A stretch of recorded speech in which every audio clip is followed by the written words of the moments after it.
Keep in mind the guilty verdicts in this case come just days after Kyle Rittenhouse was found not guilty. It sparked a deep conversation about race and justice in black communities in America. Lead race and culture reporter Candace Redd joins us now with more perspective. Candace. Chris, good evening to you. Well, not guilty on all counts. That's the verdict that came down last week in the Kyle Rittenhouse case. Well, he was charged in shooting and killing 2 men and hurting another during a Black Lives Matter protest in Kenosha, Wisconsin last year. Now, after learning the results from a nearly all-white jury, many people were shocked. Others were not.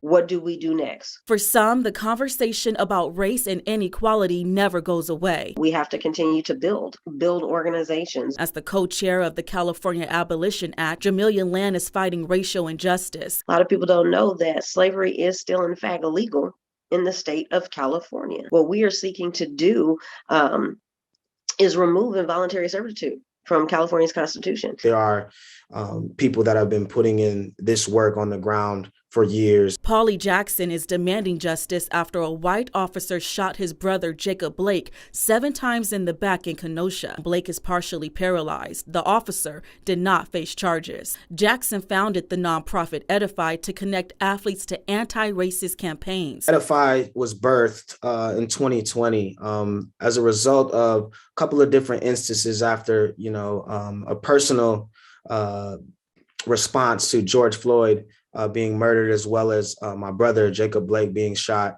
in 2020. There's a resurgence of activism for athletes. As a former NBA player, Etan Thomas works with Edify. The world saw what happened with George Floyd and Breonna Taylor and Jacob Blake. We have such a long way to go for police accountability, for police to be held accountable, to have checks and balances, to not have immunity, to be able to have to follow actual rules and laws. When something happens, we have to be called to action. Activist and actress Sierra Foster is raising awareness about Julius Jones' case in Oklahoma. Jones was convicted of a murder he says he did not commit. Hours before his scheduled execution last week, Governor Kevin Stitt granted Jones life without parole. It's going to take all of us to intervene on what I feel has been a silent genocide. What we just saw with the verdict of Kyle Rittenhouse, we absolutely have to do an intervention, because this is not the kind of country anyone of any race, creed, or sexuality should want to live in.